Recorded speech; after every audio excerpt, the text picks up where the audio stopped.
É muito comum ouvirmos o termo narcisista.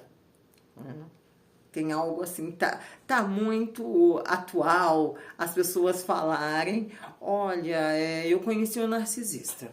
Ah, eu comecei a namorar com um narcisista ou com uma narcisista. Lá no meu trabalho tem um narcisista.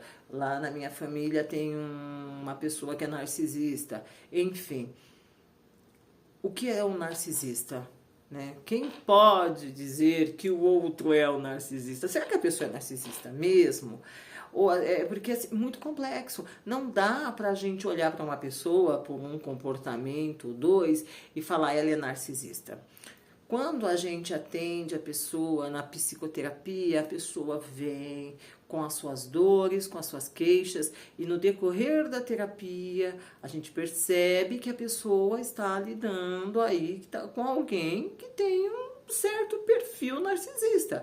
Mas mesmo assim, não tem como a gente afirmar, né, que a pessoa, que o sujeito, ele é narcisista, quem tem que fazer quem dá esse diagnóstico é o psiquiatra. Aí o psiquiatra vai dar o diagnóstico, a pessoa vai buscar tratamento, enfim. Mas falando no narcisista, o narcisista às vezes ele não se percebe, ele não percebe que ele é um narcisista. Geralmente quem percebe que está convivendo com o narcisista é o outro. Por quê? Porque sente, porque sofre. Conviver com o narcisista, seja no ambiente de trabalho, seja no ambiente familiar, é difícil, é doloroso e é traumático, né? Então, quais são as características de um sujeito narcisista? Tá?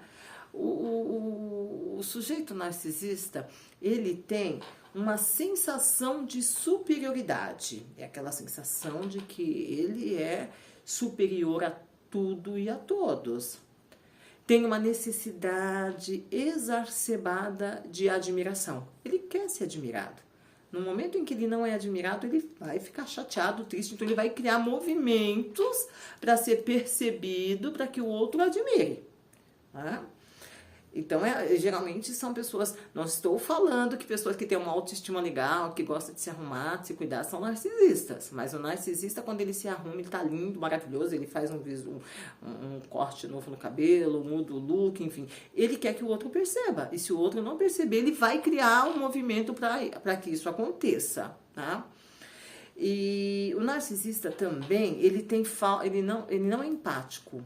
Há uma falta de empatia. Ele não se põe no lugar do outro. Então, ele vai sentir a dor, ele vai sentir a angústia, ele vai reclamar. Mas quando ele leva o outro, que para ele não é sujeito, é objeto, ele não vai se importar. Agora, quando é com ele, aí sim. Então, ele não é empático, ele não se coloca no lugar do outro. Porque ele, como superior, que se percebe, ele está acima. Né? Então, ele mesmo, Irene, como diz aí aquele, né, o título aí o tema do filme do Jim Carrey.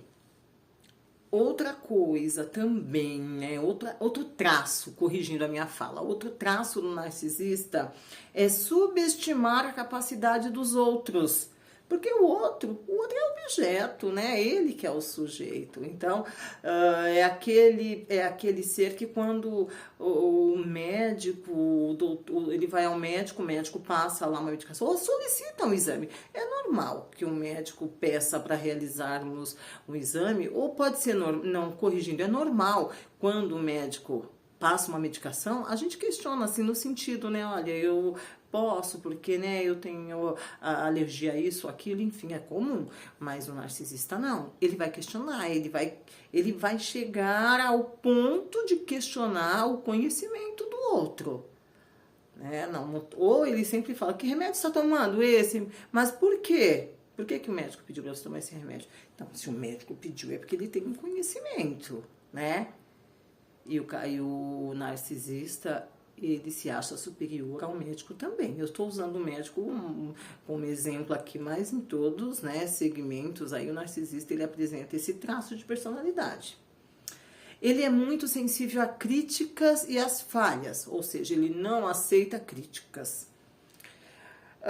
E outra coisa muito interessante também é que o narcisista, ele tem um traço de perfil ele vai fantasiar. Ele vai fantasiar como se ele fosse muito importante, ele se fantasia como belo, como inteligente, é uma fantasia mesmo, né? A ponto de achar que ele é um super-herói, tá? Uma heroína, porque esse transtorno de personalidade tanto para, né, infelizmente, né, tanto homens como mulheres podem sofrer desse transtorno. E quem sofre muito que convive com eles também. E vamos lá.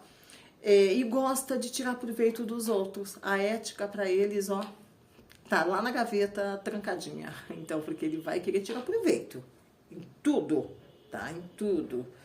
E outra coisa que é interessante falar, ele tem inveja do outro. Sabe aquele que não gosta de ver a grama do vizinho verdinha? É um narcisista. Ele não vai querer ver a grama do vizinho verdinha. Ele vai se incomodar com a grama do vizinho. Então, se você convive com alguém assim, você não vai, lógico, chegar para a pessoa, para o sujeito e falar, você é um narcisista. Não.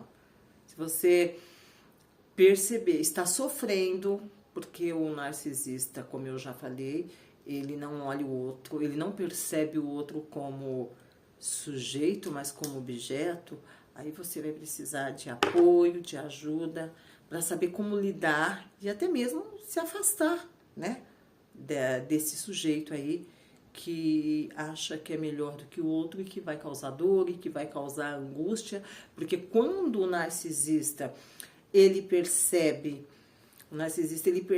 quando o narcisista percebe que o outro, né, começou a se afastar, ele vai criar mecanismos para trazer essa pessoa. Então ele faz o quê? Ele maltrata, ele coloca a autoestima da pessoa lá embaixo e aí ele causa essa dor. Quando a pessoa percebe e se afasta, aí ele vem com a bajulação, ele vem com a sedução e aí ele atrai novamente o sujeito objeto para ele. E espera um tempinho, ele vai novamente maltratar, ele vai causar dor, porque ele se acha melhor do que tudo e todos. Tenho muitas coisas para falar do narcisista, ou só nesse vídeo aí, ó, 7 minutos e 52, eu vou ter que dividir parte 1 e parte 2. Mas se você quiser saber um pouco mais sobre o transtorno narcisista, coloca aí uma mensagem, tá? Eu tento responder, só lembrando que quem dá o diagnóstico, tá, desse transtorno é o psiquiatra. É isso.